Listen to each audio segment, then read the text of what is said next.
বন্ধ করো।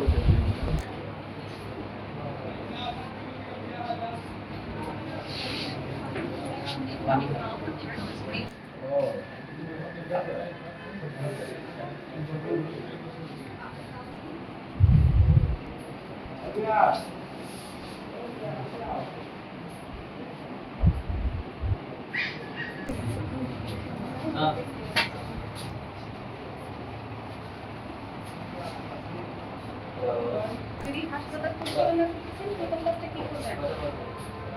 এই যে ছুটিগুলো এগুলো সব কি কি ছুটি মেন ছুটি প্রথম কাজ করানোর জন্য প্রথম কাজটা করবেন। বাকিটা তো পড়ে আছে, ইন্টারনাল বিষয় পড়ে আছে, কিন্তু আপনি প্রথম কাজ কোনটা করবেন সেটা বলেন। ডাক্তার, তারপর ল্যাব, আপনি তো লাইসেন্স নাই, আপনার হাসপাতালে লাইসেন্স নাই। প্রথম কাজ হচ্ছে আপনি লাইসেন্স ঠিক করবেন। লাইসেন্স এটা অনুমোদন কয় বেডের আছে? 10 বেড। 10 বেডের জন্য শর্ত কি কি? আপনার কয়জন ডাক্তার লাগবে? 3 জন। কয়জন নার্স লাগবে? 6 জন নার্স। পরিচ্ছন্নতাপূর্ণ কয়জন লাগবে? 6 জন। ওইটা করবেন আপনি। দ্বিতীয়ত আপনার ল্যাবের মান কিরকম? ভালো না। ভালো না বলতে কিরকম ভালো না? আপনি ল্যাবের কি করবেন সেটা বলুন। ফিজ ঠিক করবো। তারপর আর ল্যাব চালানোর জন্য কি লাগবে? ওই রুমের মধ্যে থাকবে নাকি হচ্ছে আপনার হচ্ছে একদম ফার্নিশে থাকবে, সাদে ফার্নিশ? রুমের সাথে থাকবে।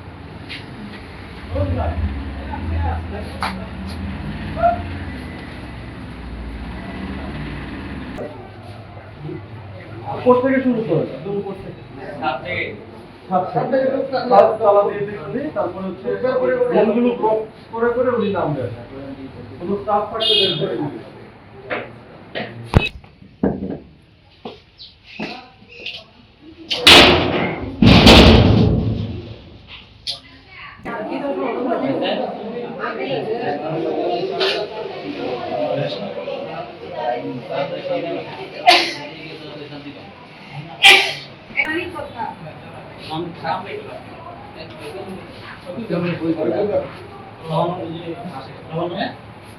বাবার নাম লিখে দেন।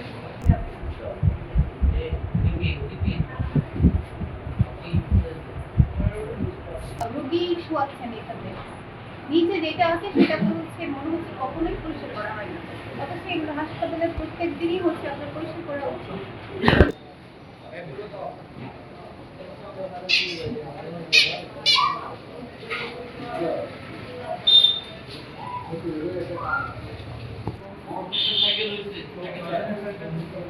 এটা আরেকটু সমস্যা নাই, বিপিএস আর আমরা তো মেইনলি এবং হচ্ছে হেলথ কেয়ার হাসপাতাল দুটাতেই ভিজিট করেছিলাম। ওইখানে গিয়ে আমরা দেখতে পাই তাদের হচ্ছে লাইসেন্স ছিল না, পরিবেশ ছাড়পত্র ছিল না।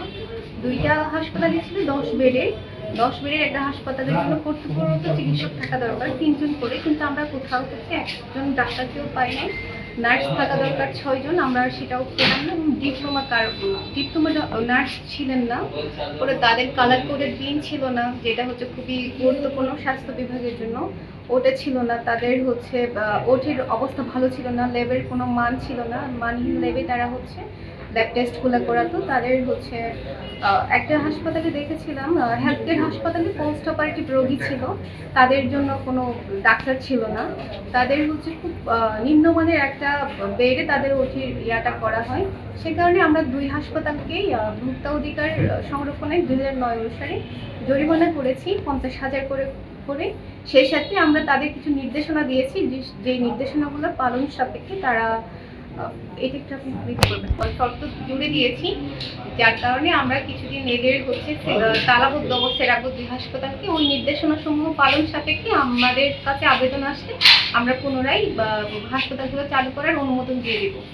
আজকের আমরা দুইভাবে আমরা স্বাস্থ্য বিভাগের পক্ষ থেকে এমনিতে নিয়মিত পরিদর্শন কার্যক্রম আমরা পরিচালনা করে থাকি। এছাড়া জেলা প্রশাসক স্যার একটা তদারকিকরণ কমিটি করে দিয়েছেন।